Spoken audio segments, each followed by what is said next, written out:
கர்த்தருடைய பரிசுத்த நாமத்திற்கு மகிமை உண்டாவதாக.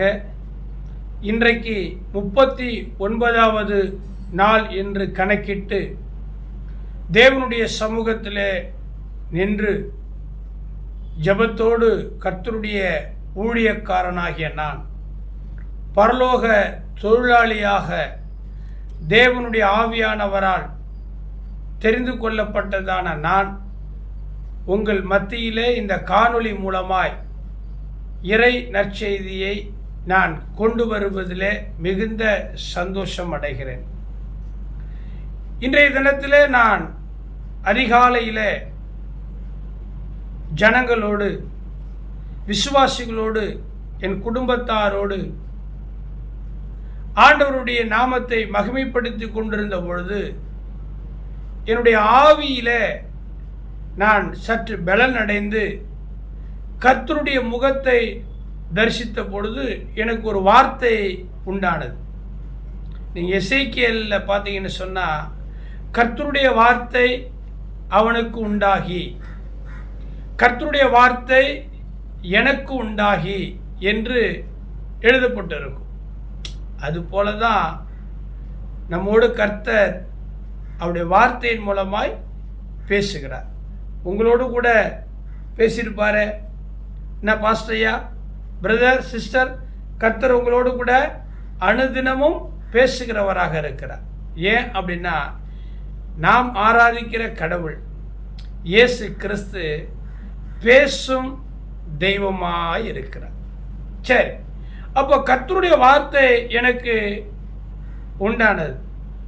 அந்த வார்த்தையை தான் இன்றைக்கும் நான் உங்களோடு கூட கொஞ்ச நேரம் இந்த காணொளி மூலமாய் நான் கலந்து ஆலோசிக்க போகிறேன்.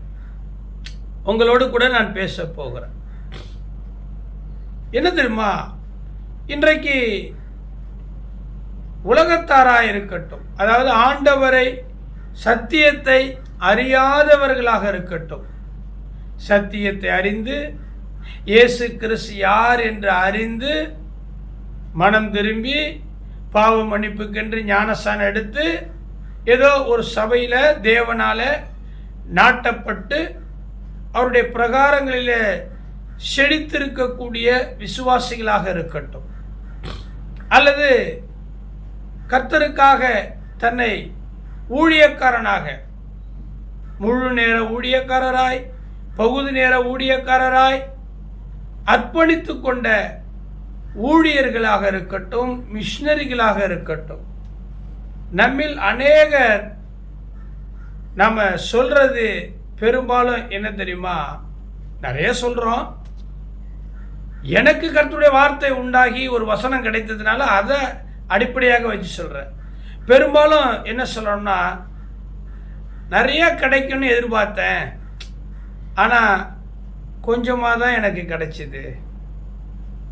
அதிகமாய் வரும் அப்படின்னு எதிர்பார்த்தேன், ஆனால் எனக்கு கொஞ்சம்தான் கிடைச்சிது அப்படின்னு சொல்லி புலம்புகிறத நம்ம பார்க்கிறோம். பவுல் சொல்லும் பொழுது வாழ்ந்திருக்கவும் தெரியும், தாழ்ந்திருக்கவும் தெரியும், இவை ரெண்டிலும் மனம் ரம்மியமாக இருக்கும்படி நான் போதிக்கப்பட்டேன். அந்த மனநிலைமையில் இருந்தால் பரவாயில்ல, ஆனால் நம்முடைய எக்ஸ்பெக்டேஷன், நம்முடைய எதிர்பார்ப்பு, மனுஷங்கிட்ட நம்ம எதிர்பார்க்குறதும் கொஞ்சம் அதிகமாகத்தான் இருக்குது.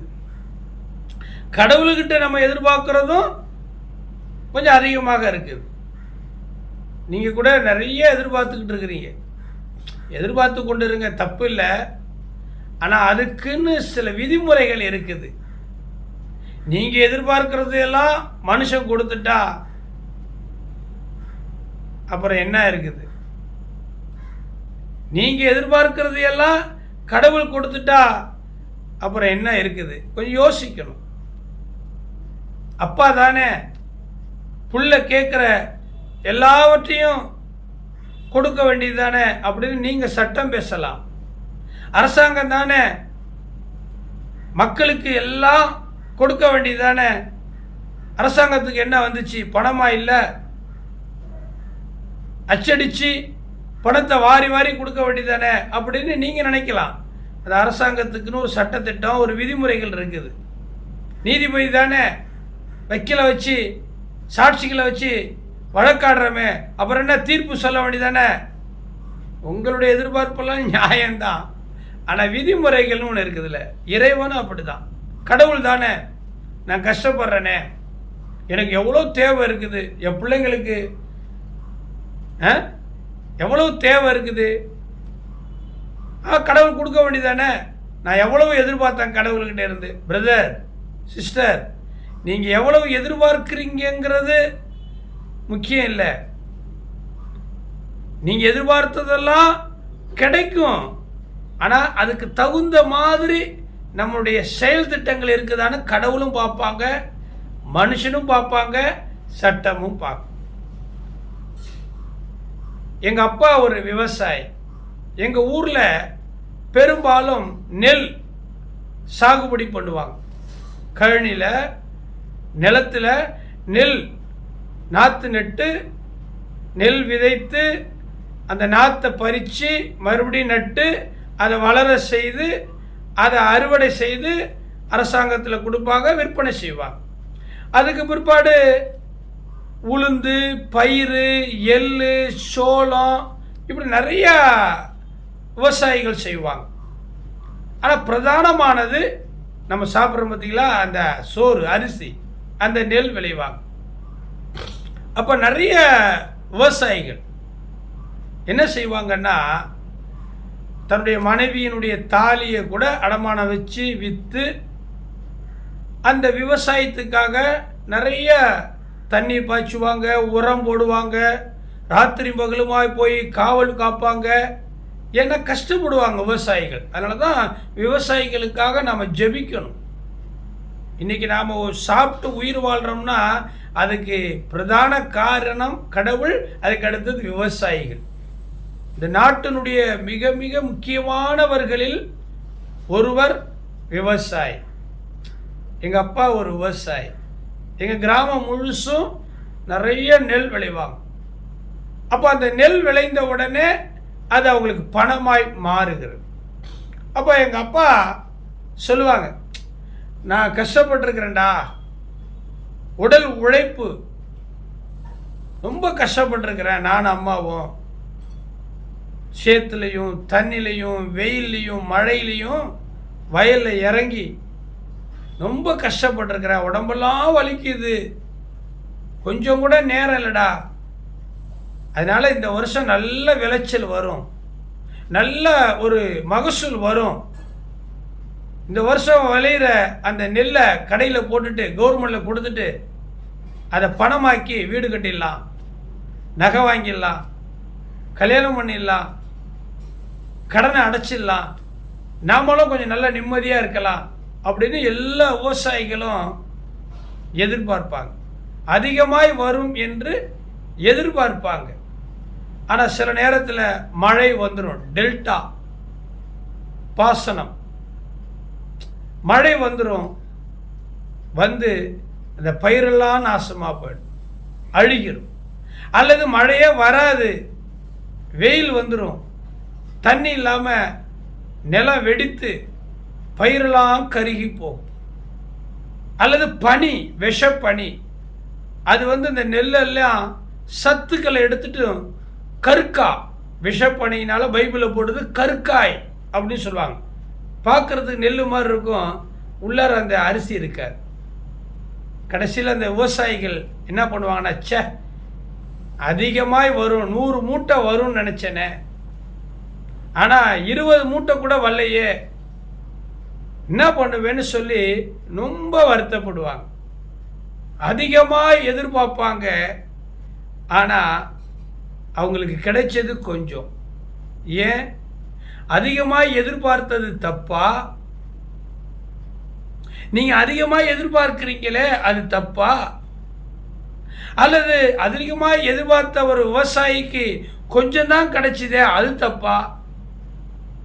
நீங்க நிறைய எதிர்பார்க்குறீங்க, உங்க தப்பா இல்லை உங்களுக்கு கொஞ்சம் கிடைச்சதே அது தப்பா? யோசிக்கணும்ல. அதை குறித்து தான் இன்னைக்கு ஆகாய் தீர்க்கதரிசி ஆகாய் தீர்க்க தரிசன புத்தகம் முதல் அதிகாரத்தில் 5வது வசனம் இப்படி சொல்லுகிறது. பிரியமான விசுவாசிகளே, தேவனுடைய ஊழியர்களே, இந்த வேத பகுதியை நீங்கள் இந்த காணொளியில் நான் சொல்லுகிறதை விட அதிகமாய் சிந்தித்து தியானித்து பாருங்க. என் பிரசங்கத்தை விட உங்களுக்கு ஒரு புதிய பிரசங்கம் கிடைக்கும், ஒரு புதிய வியாக்கியானம், ஒரு புதிய வெளிப்பாடு கிடைக்கும். ஆமாம், இந்த ஆகாய் 2ஆம் அதிகாரத்தில் 5வது வசனம் சொல்லுது, இப்போதும் சேனைகளின் கர்த்தர் சொல்லுகிறார், உங்கள் வழியை சிந்தித்து பாருங்கள். எதுக்காக ஆண்டவர் நம்முடைய வழியை சிந்தித்து பார்க்க சொல்றார்? எதுக்காக நம்முடைய வழியை சிந்திச்சு பார்க்க சொல்றார்? நான் கொஞ்சம் உங்களுக்கு விளக்கமா சொல்றேன்.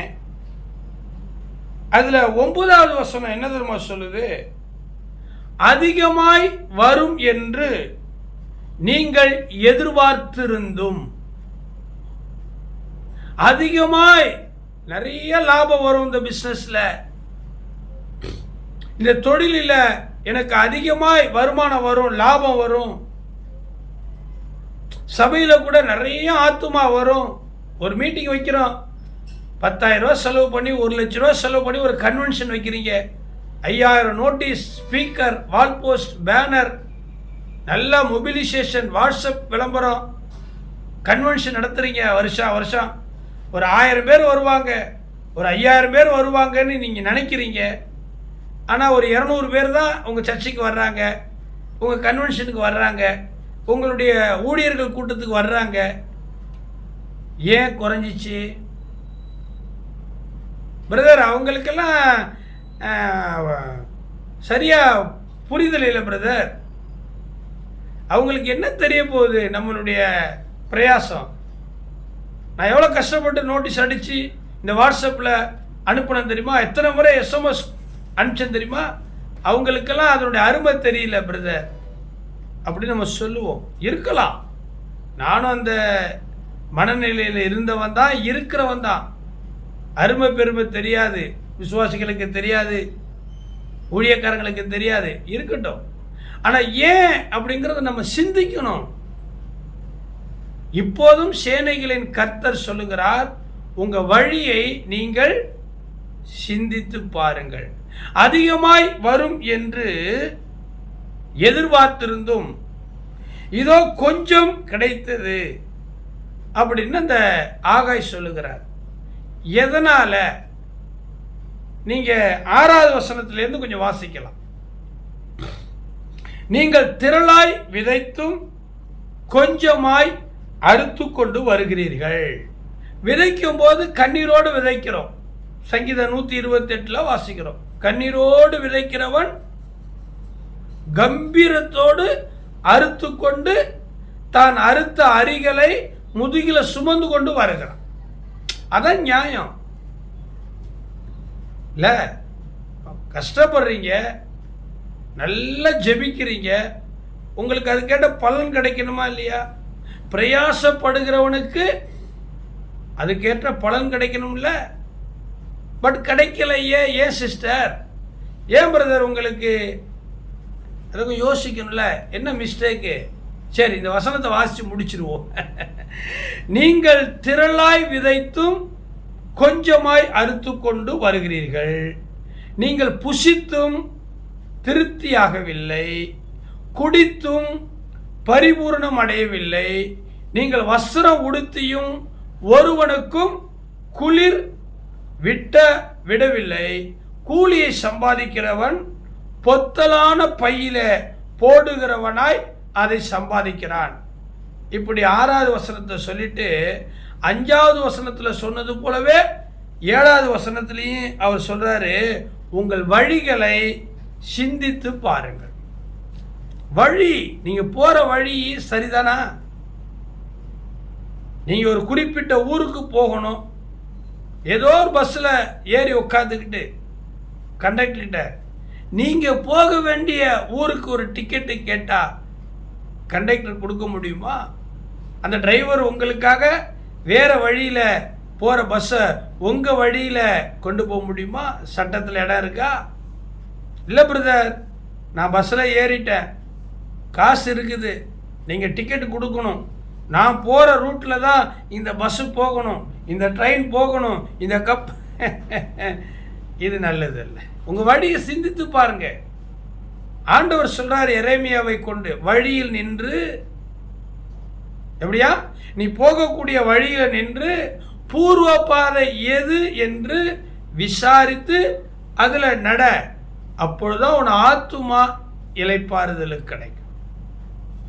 நீங்க பாட்டில் இஷ்டத்து கல்லுள்ள இடங்களில் முள்ளுள்ள இடங்களில் விதையை விதைச்சிட்டு ரோட்டில் நின்று சுவிசேஷம் அறிவிச்சிட்டு, சாராய கடையில் நின்று சுவிசேஷம் அறிவிச்சிட்டு, நம்ம ஞானமாக நடக்கணும்.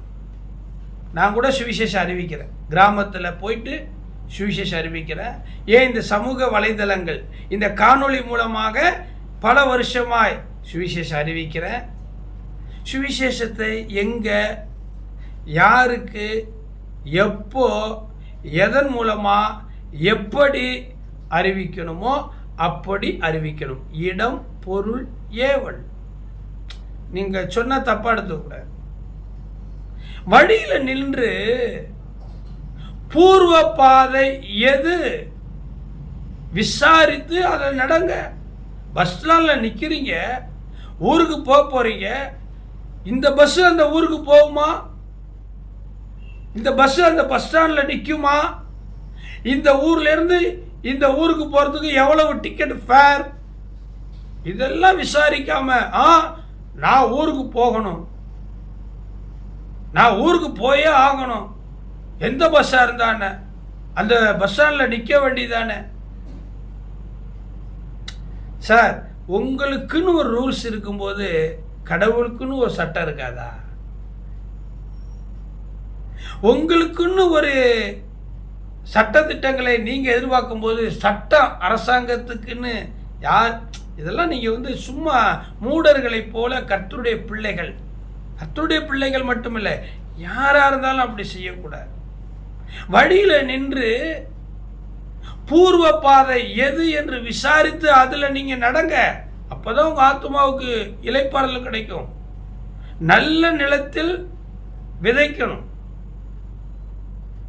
ஆடு, மாடு, கழுதை, ஏசாயா சொல்றார், ஆடு, மாடு, கழுதைகளை அழைத்து கொண்டு போய் நீர்வளம் பொருந்திய இடத்தில் விதைக்கிற மனுஷன் பாக்கியவான். நீங்க எங்கேயோ தொலைச்சிட்டு எங்கேயோ தேடுறீங்க. நீங்க யாருக்கிட்டே கொண்டு போய் பணத்தை கொடுத்துட்டு இங்க கேட்குறீங்க. உங்க பேங்க்ல அக்கௌண்ட், உங்க பேங்க்ல தான் நீங்க டெபாசிட் பண்ணீங்க, உங்க பேங்க்ல தான் நீங்க எடுக்கணும். வேறொரு பேங்க்ல போயிட்டு நீங்க எடுத்தீங்கன்னா உங்களுக்கு கமிஷன். நீங்க ஏதோ ஒரு தெய்வத்துக்கிட்ட போயிட்டு பொருத்தனை பண்ணி அதுக்கு உங்களுடைய பணம், நேரம் எல்லாத்தையும் செலவு செஞ்சுட்டு இப்ப இயேசு கிறிஸ்துகிட்ட பிரியமானவர்களே, ஒரு ஒழுக்கம் இருக்குது. சொல்லுவாங்கல்ல, பாவம் ஒரு பக்கம், பழி ஒரு பக்கம். பழத்தை சாப்பிட்றது ஒருத்தன், அந்த கொட்டையை போடுறது இன்னொருத்தனா? எல்லாம் யோசிக்கணுங்க. எங்க சுவிசேஷம் சொல்லணும்? எனக்கு நிறைய வருத்தம் இருக்குது. ஆண்டவர் சொன்னாரு, கிராமங்களுக்கு போ, பட்டணங்களுக்கு போ, நாட்டுக்கு போ, நகரத்துக்கு போ. ஆமா, அதாவது முத்துக்கள் எடுத்து பன்றிகளுக்கு போடக்கூடாது. கர்த்தருடைய ஊழியம் முத்து, கர்த்தருடைய வார்த்தை முத்துக்கு சமமானது. அந்த வார்த்தையை கொண்டு போயிட்டு ஒரு மனுஷன் விதைக்க புறப்பட்டான். அந்த விதை வழி அருகே விழுந்துதான். மத்தேயு, மார்க்கு, லூக்காவில் படிக்கிறோம். இதை படிச்சும் விசுவாசிகளும் ஊழியக்காரர்களும் தான் தோன்றித்தனமாக செய்யக்கூடாது. எனக்கு அதுல எல்லாம் உடன்பாடு இல்லை. நான் ஒரு ஊழியக்காரன் தான், நான் ஒரு நற்செய்தியாளன் தான், நான் ஒரு சுவிசேஷகன், நான் ஒரு மேய்ப்பன் தான், நான் ஒரு பரலோக தொழிலாளி தான். ஆனால் நான் யாருக்கிட்ட என்ன பேசணுங்கிற ஞானம், அறிவு நமக்கு வேணும். விதைக்கிற ஒருவன் விவசாயி, ஏன் எங்கள் அப்பா அதிகமாக வரும் என்று எதிர்பார்த்தாங்க, ஏன் கொஞ்சமாக வந்தது? ஏதோ சம் மிஸ்டேக். வழி சிந்திச்சு பாருங்கப்பா. நீங்கள் எதிர்பார்க்கறதெல்லாம் உங்களுக்கு கிடைக்குமாப்பா? அப்பா, பார்த்து கொண்டிருக்கிற அப்பா, அம்மா, இல்லையா? அதுக்கு தகுந்த உரம் போடணும், அதுக்கு தகுந்த தண்ணீர் பாய்ச்சணும், அதுக்கு தகுந்த அணை கட்டணும், அதுக்கு தகுந்த பராமரிப்பு பண்ணணும். சும்மா நீங்கள் பாட்டில் கனவும் கற்பனையும் வச்சுருந்தா முன்னேற முடியுமா? வாழ்க்கையில் உழைக்கணும், கஷ்டப்படணும், நெற்றி வியர்வை நிலத்தில் சிந்தணும். ஜெபமும் அப்படிதான். பார்த்து கொண்டிருக்கிற பரிசுத்தவான்களுக்கு சொல்லுகிறேன். அப்போ விதைக்கிற நீங்கள் ஞானமாக இருக்கணும், ஊழியம் பண்ணுகிற நாம ஞானமாக இருக்கணும், குடும்பம் நடத்துகிற நாம் ஞானமாக இருக்கணும், பள்ளிக்கூடம் கல்லூரிக்கு போகிற நாம் ஞானமாக இருக்கணும், விளையாட்டுத்துறையில், அரசியலில், சமூகத்தில், மீடியாவில், ஊடகத்தில், வாட்டவர் எந்த துறையில் இருந்தாலும் சரி, சகல வேலைகளையும் யூகித்து செய்வதற்கு ஒரு ஞானம் நமக்கு வேணும். வழி அருகே ஒரு விதை விதைச்சிட்டு நீ காக்கா தான் தூக்கிட்டு போகும், பறவைகள் தான் கொண்டு போகும். அந்த விதை நிலத்தில் விழ வேண்டிய விதை, நல்ல நிலத்தில் விழ வேண்டிய விதை நீ வழியில் போட்டுட்டீங்கன்னா அது என்ன பண்ணும்? யார் தப்பு? முளைக்கலை முளைக்கலை முளைக்கலை முளைக்கலை, வளரலை, பூக்கலை, காய்க்கலைன்னு சுவிசேஷம் யாருக்கிட்ட சொல்ற?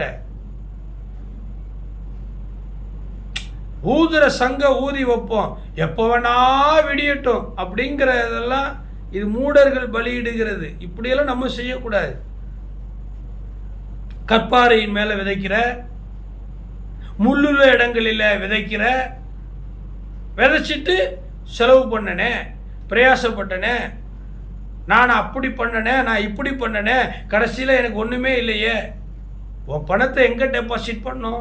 அதிக வட்டி தர்றாங்க பிரதர். அந்த அக்கா 1 கொடுத்தா 2, 2 கொடுத்தா 4, 4 கொடுத்தா 8. ஆசைப்பட்ட பண ஆசை இன்னைக்கு சுருட்டிட்டு ஓடிட்டான். ஐயோ, எங்கள் சபையில் கூட அப்படிதான். எல்லா இடத்துலையும் உலகத்தான் தான் ஏமாத்துறான்னு சொன்னால் சரி இருக்கட்டும், விடுங்க. நல்ல நிலத்தில் விதைக்கப்பட்ட விதை 30, 60, 100 பலன் தரும் பிரதர். வழியில் நின்று சிந்திங்க. ஆண்டவர் சொல்றார், ஆகாய் தீர்க்கதரிசி, உன் வழியை சிந்தித்து பார். ஏன் திரளாய் விதைத்து கொஞ்சமாக இருக்கிறீங்க?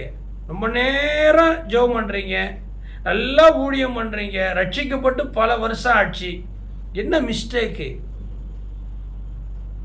தாவீது அரசாண்ட நேரத்தில் அவனுடைய ராஜ்யத்தில் மக்கள் எல்லாம் பஞ்சத்தில், வேதனையில் காணப்பட்டாங்க. தாவீதுக்கு ஒன்றுமே புரியல. தாவீது போய் ஆண்டவர்கிட்ட கேட்டான், ஆண்டவரே ஏன் இப்படி? எதனால என்னுடைய ராஜ்ய பாரத்தில் இப்படி? அப்போ தாவீதுக்கு ஆண்டவர் சொன்னா, உனக்கு முன்னாடி இருந்த சவுல் அவனுடைய காரியங்களில் எனக்கு திருப்தி இல்லாததுனால இப்படி இருந்துச்சு. பாகால் 450 பேர் ஒரு பலிபீடத்தை கட்டி சாட்டையால் அடிச்சுக்கிறாங்க. ராத்திரி பகலும் கூப்பிடுறாங்க வானத்தை நோக்கி, ஒரு சன்னதமும் பிறப்பிக்கப்படலை. ஆமா, எலியா அந்த பலிபீடத்தை தகர்த்து விட்டு 12 கோத்திரங்களின்படி அந்த கட்டைகளை அடுக்கி வைத்து தண்ணி ஊற்றி இறைச்சியை வச்சு வானத்தை நோக்கி ஜெபம் பண்றாரு. ஒரு அக்கினி இறங்குது, தண்ணீரை நக்கி போடுது. கர்த்தரே தெய்வம், கர்த்தரே தெய்வம் என்று சொல்றாங்க. இதை பார்த்துட்டு தப்பி ஓடிலான்னு நினைச்ச 450 பாகால் தீர்க்கதரிசிகளை பிடிச்சு வெட்டி போடுறான். நம்முடைய செயல் ரொம்ப முக்கியம் பாஸ்டர். சிஸ்டர், நீங்கள் சும்மா அழுது அழுது அழுது ஜெபிக்கிறதுனால ஆண்டவர் மனம் மாறி உங்களுக்கு கோடிக்கணக்கில் பணம் கொடுத்துருவாரு, வியாதியை நீக்கிடுவார், உயிரை காப்பாற்றிடுவார். பணம் கொடுக்குற கடவுளாக இருக்கட்டும், உயிரை காப்பாற்றுற கடவுளாக இருக்கட்டும், பாவத்தை மன்னிக்கிறக்கூடிய கடவுளாக இருக்கட்டும், அதுக்குன்னு ஒரு லாஜிக் இல்லையா? அதுக்குன்னு ஒரு கொஞ்ச நாளும் நம்ம யோசிக்கணும். சினிமா மாதிரி, சீரியல் மாதிரி, ஓ ஜி பூம் பா இந்த கல் அப்பமாக்கு. விசுவாசம் வேற, கிரியை இல்லாத விசுவாசம் வேஸ்ட். நாங்கள்லாம் அந்த மாதிரியான தலைவர்கள், மூத்த தகப்பன்மார்கள்கிட்ட நாங்கள்லாம் வரலாற்று வேத வல்லுனர், மதிப்புக்கும் மரியாதைக்குரிய கர்மேல் பிரார்த்தனை அரங்கம்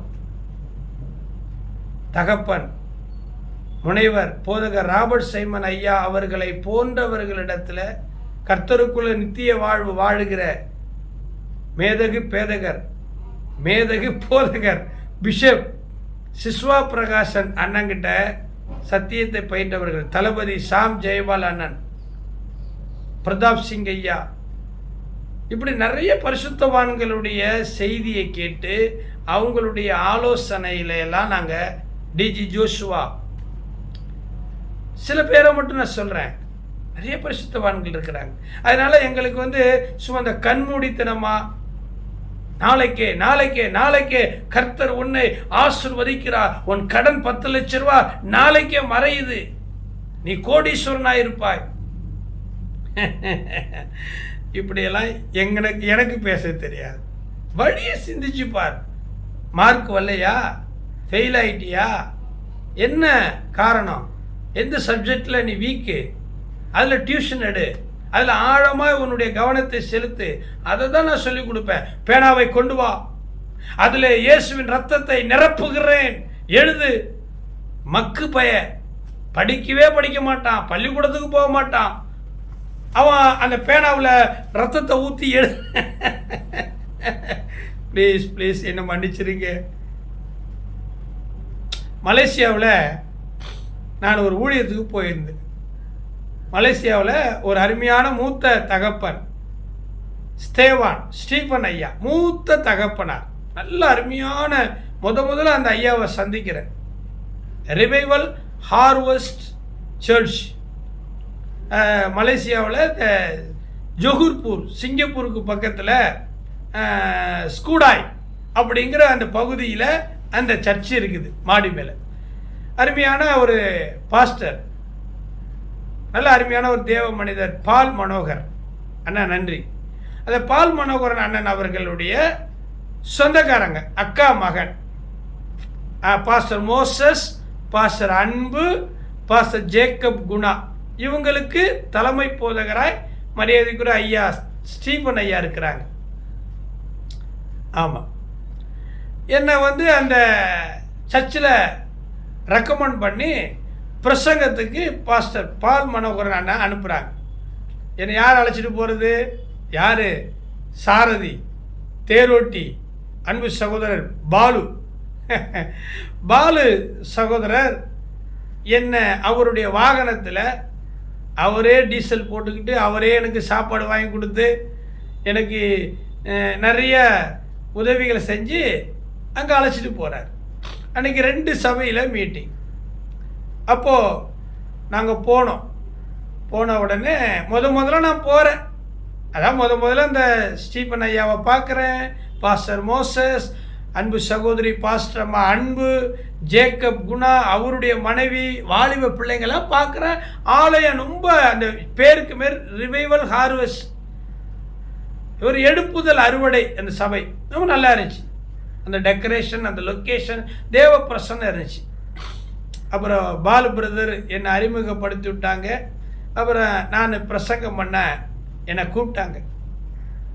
நான் பிரசங்கம் பண்ணுறதுக்கு அந்த பலிபீடத்தில் நின்று மைக்கை எடுத்து நான் 2-3 வார்த்தையை சொன்னேன். நான் இந்தியாவிலிருந்து வந்திருக்கிறேன், இப்பொழுது கர்த்தருடைய வல்லமை என் மேல் இருக்கிறது. நான் இன்றைக்கு ஜெபித்து பிரசங்கம் பண்ணி முடித்த உடனே நீங்கள் எல்லாரும் கோடீஸ்வரராக போகிறீர்கள்.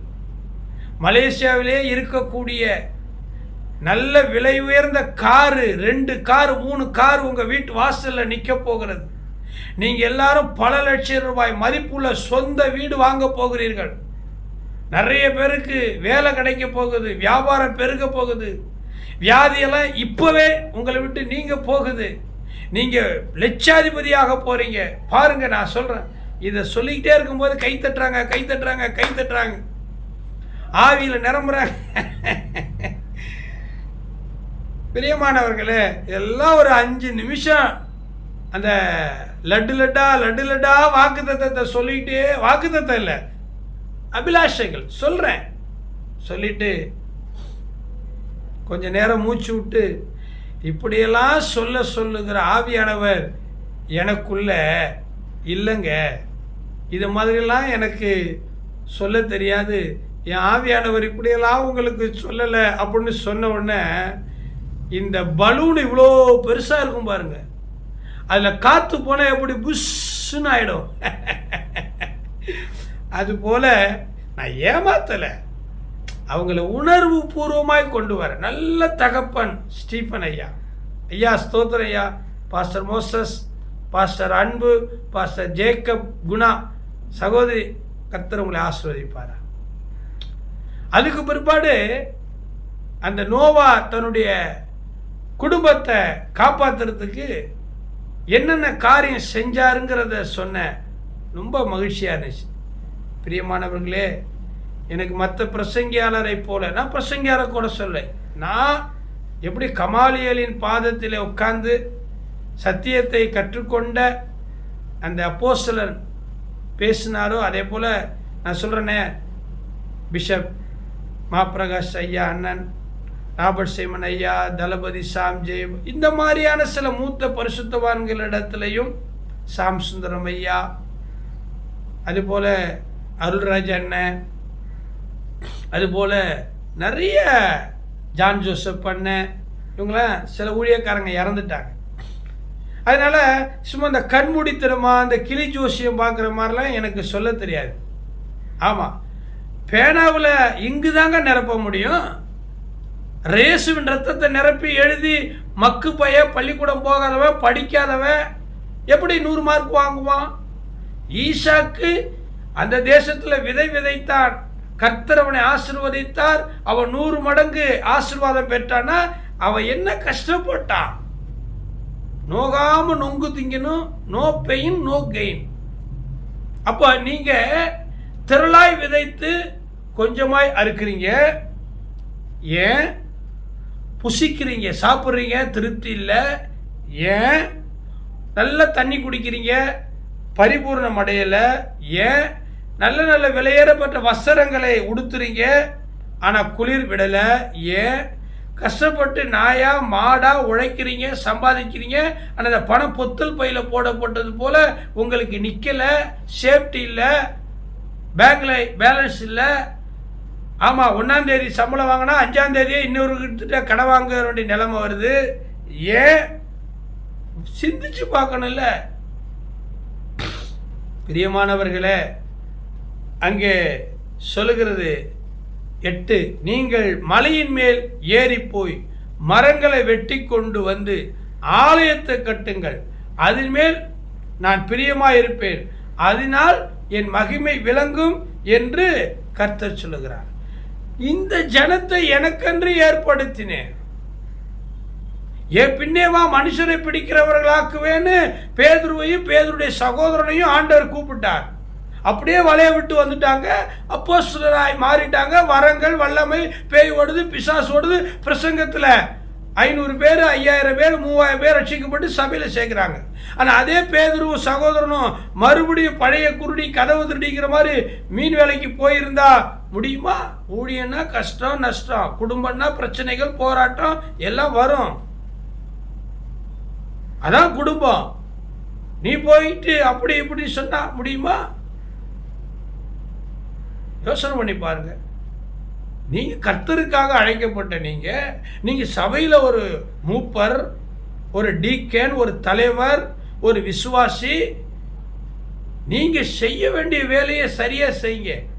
தேவனுடைய நாமத்தை மகிமைப்படுத்தாம, தேவனுடைய ஊழியத்தை செய்யாம எப்படி நீ தேவனுக்கிட்ட இருந்து நன்மை பெற முடியும்? வேலை செய்யறதெல்லாம் வெளியில, உழைக்கிறது வெளியில, பணத்தை கொடுக்கறது வெளியில. சினிமாவுக்கும் பணம் கொடுக்குற, செல்போனுக்கும் பணத்தை கொடுக்குற, ஹோட்டலுக்கும் பணத்தை கொடுக்குற, கோர்ட்டுக்கு கொடுக்குற, போலீஸ் ஸ்டேஷனுக்கு கொடுக்குற, வக்கீலுக்கு கொடுக்குற, டாக்டருக்கு கொடுக்குற, மருத்துவத்துக்கு கொடுக்குற, மருந்து கடைக்கு கொடுக்குற, எல்லாத்துக்கும் கொடுக்குற. சரி, ஆனால் நன்மையை மட்டும் இயேசுவே நீ தான். லாஜிக்காக யோசிச்சு பாருங்க. பணம் கொடுத்தாதான் கர்த்தர் ஆசீர்வதிப்பாரா? அந்த கிராஸ் கொஸ்டினை கேட்காதீங்க. ஆண்டவர்கிட்ட இல்லாத பணமா? பணமே உங்களுக்கு ஆண்டவர் தான் கொடுக்குறார். ஆனால் ரூல்ஸ்னு ஒன்று இருக்குது. நீ உலகத்தில் உழன்று உளையான சேற்றில் எல்லாத்தையும் இன்வெஸ்ட்மெண்ட் கடைசியில் நீ இங்கே வந்து காலம் போன கடைசியில் மனுஷனே செய்ய மாட்டான், கடவுள். யோசிக்கணும். நான் தப்பாக பிரசங்கம் பண்ண மாட்டேன், தேவ பயத்தோடு சொல்கிறேன். இங்கே சொல்கிறாரு பாருங்களேன், இந்த ஆகாய் தீர்க்க தரிசன புத்தகத்தில் 1ஆம் அதிகாரம் 2வது வசனம். இந்த ஜனங்கள் கர்த்தருடைய ஆலயத்தை கட்டுகிறதற்கு ஏற்ற காலம் இன்னும் வரவில்லை என்கிறார்கள் என்று சேனைகளின் கர்த்தர் சொல்லுகிறார்.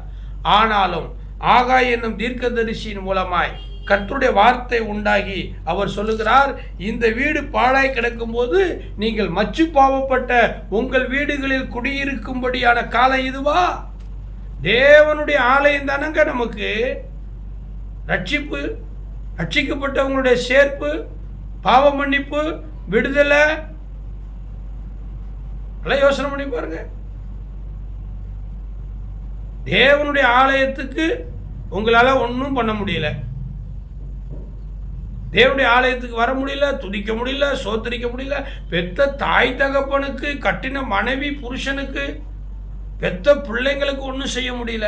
அநாத ஆசிரமத்தில் போயிட்டு நீ சோறு போடுற. யாரை ஏமாத்துறோம்? அநாத ஆசிரமத்தில் இருக்கிற தாய்மார்களுக்கு, தகப்பன்மார்களுக்கு, விதவிகளுக்கு, அப்பா அம்மா இல்லாத பிள்ளைங்களுக்கு உதவி செய்யுங்க. அது வேற, அது ஓகே, தப்பு கிடையாது. நாங்கள்லாம் செய்கிறோம், சமூக சேவை செய்கிறேன், கர்த்தரை கையெடுத்து கும்பிட்றேன். எங்கள் குடும்பத்தில், எங்களுடைய சபையில் நானும் நிறைய தர்மம் பண்ணுறேன். என்கிட்ட இருக்கிறதை தர்மம் பண்ணுறேன், இருக்கிறதையே கொடுத்துட்றேன். கொடுத்துட்டு பட்டினியாக கிடந்த நாட்கள்லாம் உண்டு. அதுக்கு தான் நான் ஒரு பஞ்ச் டைலாக் சொல்லுவேன். என்ன தெரியுமா? இருக்கிறதை கொடுப்போம் இல்லாதவர்களுக்கு, இருக்கிறதை கொடுப்போம் இல்லாதவர்களுக்கு, இருக்கிறதையெல்லாம் கொடுப்போம் இயலாதவர்களுக்கு. இல்லாதவங்களுக்கு கொஞ்சம் கொடுப்போம். ஒருத்தன் மாற்றுத்திறனாளி, அவனால் ஒன்றுமே முடியலைன்னா என்கிட்ட இருக்கிறதே கொடுப்போம். சரி, இருக்கட்டும். உங்கள் அப்பா உங்கள் அம்மா நோய் நொடியில், பசி பட்டியில், வீடு இல்லாமல், காசு பணம் இல்லாமல் இருக்கிறாங்க. நீ ஒரு செல்ஃபோனை எடுத்துக்கிட்டு கொஞ்சம் சோறு, கொஞ்சம் துணிமணி, கொஞ்சம் மருந்து மாத்திரை எடுத்துக்கிட்டு அவங்கக்கிட்ட கொண்டு போய் கொடுக்குற ஒரு அநாத ஆசிரமத்தில். அதை ஒரு ஃபோட்டோ எடுக்கணும். உங்கள் அப்பா பட்னியாக கிடக்கிறாரே, உன் சபையில் ஆராதனை நீ பண்ண மாட்டேற, எவனோ ஒருத்தன் கூப்பிடுறான், அந்த சபையில் போயிட்டு பாட்டு பாடி ஆராதனை பண்ணுற. பிரதர், நீங்கள் ஊழியம் பண்ணுங்க, ஆனால் தேவன் அருவருக்கிறது மாதிரி பண்ணாதீங்க. காயினுடைய காணிக்கை தான் ஏற்றுக்கொண்டாரா? இல்லை. ஏன் இங்கே என்ன உங்களுக்கு கொடுக்க மாட்டாங்களா உங்கள் பாஸ்டரு? எங்கள் சபையிலெல்லாம் வா வா வா, பலிபீடத்தில் நின்று மைக்க பிடி, பரிசுத்த அலங்காரத்தோடு நல்லா ஊழியம் பண்ணு, பிரசங்கம் பண்ணு, தீர்க்க தரிசன உரை. நான் உட்காந்து ஒன்று அழகு பார்க்குறேன். எங்கள் சபையில் நோ ரெஸ்ட்ரிக்ஷன். தாளந்து இருக்குதா? வா. தாளந்து இல்லையா? வா, அவனை உருவாக்குறேன். மைக்க பிடிச்சி பாட்டு பாடு, கொட்டடி, மியூசிக் வாசி. என் மனைவி, என் புருஷன், என் மகன், என் மருமகன், என் பேர பிள்ளைங்க, பாஸ்டருடைய குடும்பம் மட்டும்தான் பலிபீடத்தை ஆக்குபை பண்ணணும். வேற யாருக்கும் அதிகாரம் கிடையாது, விசுவாசிகளுக்கெல்லாம் அதிகாரம் கிடையாதுன்னு நான் சொன்னது இல்லை, சொல்ல மாட்டேன். ஆனால் அப்பேற்பட்ட இப்படிப்பட்ட ஊழியக்காரர்களை நோகடிச்சு, சபையை நோகடிச்சு வெளியில் போயிட்டு பாட்டு பாடுவார். அங்கே கொண்டு போய் காணிக்க கொடுப்பாராம், அங்கே கொண்டு போய் தசமவா கொடுப்பாராம். இங்கே எப்படி நீங்கள் நான் பேசுகிறத கோச்சிக்கூடாது சிஸ்டர், பிரதர். கர்த்தர் அருவருப்பார். வெளியிலேருந்து ஒரு விசுவாசி அந்த சபையை விட்டுட்டு என் சபையில் நிறைய பணம் காசு காணிக்கை கொடுக்குது அப்படிங்கும்போது எனக்கு சந்தோஷம்தான். இன்னொரு பாஸ்டருடைய விசுவாசி, இன்னொருடைய மனைவி, இன்னொருடைய புருஷன், இன்னொருடைய அப்பா அம்மா என்னை நேசித்து எனக்கு கொடுக்குறாங்கங்கிறதுனால நான் வேண்டான்னு சொல்லுவேன்னா இனிக்கும், திருட்டு மாங்காய் இனிக்கும். ஆனால் அது கர்த்தருக்கு கசக்கும். நம்ம கர்த்தரை தான் பிரியப்படுத்தணும். ஊழியக்காரனை பிரியப்படுத்துறது என்பது எதில் பிரியப்படுத்தணும், எந்த அளவுக்கு. சரி, ஓகே. அப்போ இங்கே ஆகாய் தீர்க்கதரிசி சொல்கிறாரு, கர்த்தருடைய ஆலயம் பாழாய் கிடக்கும் பொழுது. தாவீது பார்த்தீங்களா, ஆடு மேய்ச்சிக்கிட்டு இருந்தவன் வனாந்தரத்தில், வயலில், மழையில், வெயிலில் ஆடுகளோடு பேசி கொண்டிருந்தவனை, சிங்கத்தையும் கரடியையும் எதிர்த்து சண்டை போட்டவனை அழைச்சிட்டு அவனை குளிப்பாட்டி, அவனுக்கு சவரம் பண்ணி, அவனுக்கு புத்தாடைகளை உடுத்தி, அவனை அபிஷேகம் பண்ணி இஸ்ரேல் ஜனங்களுக்கு ராஜாவாய் மாறிட்டான். கொஞ்சம் கற்பனை பண்ணி பாருங்க. எங்கேயோ கடந்தீங்க நீங்கள், இன்னைக்கு உங்களை ஆண்டவர் உங்களை பாவத்தை மன்னிச்சு, சரி பாவமே செய்யலை, உங்களை கொண்டு சபையில் இன்னைக்கு நல்ல ஜம்னு மாப்பிள்ளை மாதிரி ராஜா வீட்டு கண்ணுக்குட்டி மாரி உங்களை ஒரு சபையில் வச்சிருக்கிறாருன்னா நீங்கள் எப்படி நன்றி உள்ளவங்களா இருக்கணும். நீங்கள் ஆராதனையை மறுதளிக்கிறீங்க, சபை கூடி வருதலை மறுதளிக்கிறீங்க, வேலை வேலை வேலை, தொழில், வருமானம், பணம், ஃப்ரெண்டு, எப்படிங்க அப்புறம் கடவுள் உங்களுக்கு கை கொடுப்பார்? இந்த தாவீது பாருங்க, கேதுரு மரத்தினுடைய கட்டில், கேதுரு மர கட்டில் படுத்து கிடக்கிறான். உடன்படிக்கைப்பட்டு ஒரு லாப்பில் ஒரு திரைச்சீலையில் மறைவாக இருக்குதான். அப்போ நாத்தான் வேலைக்கிட்ட அவன் சொல்லி வருத்தப்படுறான், எப்பா ஆடு மேய்ச்சிக்கிட்டு இருந்தேன், பரதேசியாக இருந்தேன், சோத்துக்கு கூட வழி இல்லை, இன்னைக்கு நான் ராஜா, கேதுரு மரத்தின் கட்டிலில் படுத்து கிடக்கிற அளவுக்கு என் ஸ்டேட்டஸ் உயர்ந்திருக்குது. ஆனால் கர்த்தருடைய உடன்படிக்கைப்பட்டு ஒரு மறைவில் இருக்குது, நான் வருத்தப்பட்டு நான் சர்ச்சை கட்டணுமே, நான் ஆலயம் கட்டணுமே, என் உயிர் இருக்கிறதுக்குள்ளேன்னு சொல்லி அவன் வருத்தப்பட்டாங்க. ஆனால் நீங்கள் சபை எப்படி போனால் எனக்கு என்ன, ஊழியம் எப்படி போனால் எனக்கு என்ன, பாஸ்டர் எப்படி போனால் எனக்கு என்ன, என் குடும்பம் எப்படி போனால் எனக்கு என்ன, நான் சினிமாவுக்கு போகணும், நான் பிரியாணி திங்கணும், நான் ஊரை சுற்றணும், நான் எவ கூடையாச்சும் போகணும், கிண்டல் பண்ணணும், கேலி பண்ணணும், செல்ஃபோன் எடுக்கணும், ரீல்ஸ் போடணும், டிக்டாக் போடணும், அப்புறம் எப்படி நீங்கள் திரளாய் விதைத்து திரளாயாக இருக்க முடியும்? வாரி இறைத்தான் விருத்தி அடைந்தான். மனுஷன் எதை விதைக்கிறானோ அதைத்தானே இருக்கணும், அதானே நீதி நியாயம். அப்படித்தானே கலாத்தியருக்கு எழுதப்பட்ட நிருபத்தில் சொல்லுகிறது, வினை விதைத்தவன் வினை, திணை விதைத்தவன் திணை. ஆனால் இங்கே ஆகாய் சொல்கிறாரு, கர்த்தருடைய ஆலயம் பாழாய் கிடக்கும்போது நீ இவ்வளவு சுகபோகமாய் வாழ்றிய பிரதர், விசுவாசிய, எத்தனை ஆராதனை உனக்காக ஆண்டவர். வயிற்றில் சோறு போடாமல் தண்ணி குடிக்காமல் ஃபாஸ்டிங் என் மகள் ஆசிரியம், மகன் ஆசிரியம், விசுவாசி ஆசிரியம், என் மிஷினரி ஆசிரியம், என்னுடைய அப்பா உயிரை கொடுத்து ஜெபம் பண்ணுறான். நீ என்னன்னா ஊரை சுற்றிக்கிட்டு திமிர் எடுத்துக்கிட்டு ஸ்டேட்டஸில் செல்ஃபியை வச்சுக்கிட்டு அந்த பாஸ்டர்கிட்ட இங்கே போன, மனம் திரும்பு, இல்லைன்னா அதிகமாய் வரும் என்று நீங்கள் எதிர்பார்த்தும் இதோ கொஞ்சமாய் கிடைத்தது, நீங்கள் அரித்து கொண்டு வந்தும் நான் அதை ஊதி போடுகிறேன். எது நிமித்தம் என்றால், என் வீடு பாழாய் கிடக்கும்போது நீங்கள் எல்லோரும் அவனவன் தன் வீட்டிற்கு ஓடி போகிறீர்களே, இது நிமித்தம் என்று சேனைகளின் கர்த்தர் சொல்லுகிறார். இந்த வார்த்தையெல்லாம் வாசிங்கன்னா பயமா இருக்கும். தாழ்மையோடு சொல்றேன், பரலோகத்தின் தொழிலாளியாக என்னை தாழ்த்தி வெறுமையாக்கி அர்ப்பணித்து சொல்றேன். நான் ஒரு பெரிய போதகர், பெரிய போஸ்டல் டாக்டர். நோ, அவர் பெருகணும், நான் சிறுகணும், நீங்கள் நல்லா இருக்கணும். கர்த்தருடைய வார்த்தையை தாங்க சொல்லணும். சும்மா உங்களை பிரெயின் வாஷ் பண்ணி மதம் மாற்றுறது என் வேலை இல்லை. எந்த மதத்தில் இருந்தான்னு மதம் மாற்றுறதுக்கு எங்களுக்கு வேலையே இல்லை. நாங்கள் ஏன் மதம் மாற்றுறோம்? மனம் மாறு. எது நல்லது எது கெட்டது, எப்பொருள் யார் யார் வாய் கேட்பினும் அப்பொருள் மெய்ப்பொருள் காண்பது அறிவு. மெய்ப்பொருளாம் இயேசு கிறிஸ்துவை நீ அறி, சுதந்திரித்துக்கொள், நீ நல்லா இருப்ப. கர்த்தர் உனக்காக யாவையும் செய்து முடிப்பார். இன்றைக்கு 39வது நாள் இந்த காணொளி பதிவு. ஜெப நேரத்தில் கர்த்தர் எனக்கு ஒரு வார்த்தையை கொடுத்தார். பிரியமானவர்களே, அதிகமாய் வரும் என்று நீங்கள் எதிர்பார்த்தோம். உங்களுடைய எதிர்பார்ப்பு பொய்த்து போகிறதுக்கு என்ன காரணம்னு சொல்லி உங்கள் அப்பா கிட்ட, அம்மா கிட்ட, கணவன்கிட்ட, மனைவி கிட்ட, ஆசிரியர்கிட்ட, எங்களை போன்ற ஆசாரியர்கிட்ட, தேவன்கிட்ட கேளுங்க. உங்களுடைய வழியை சிந்தித்து பாருங்கள். அக்கிரமத்தின் சிந்தை இருந்தால் தேவன் நம்முடைய ஜெபத்துக்கு பதில் கொடுக்க மாட்டார். வேதனையை உண்டாக்கும் வழி என்னிடத்தில் இருக்கிறதா என்று பார்த்து அதை என்னிட்டேருந்து அகற்றி போடும் என்று சொன்ன மாபெரும் பரிசுத்தவான்கள் இந்த உலகத்தில் வாழ்ந்திருக்கிறாங்க. நீங்களும் நானும் அந்த வரிசையில் இருப்போம்.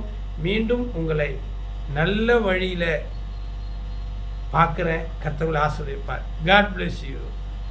சந்தோஷமா இருங்க. ஆமாம்.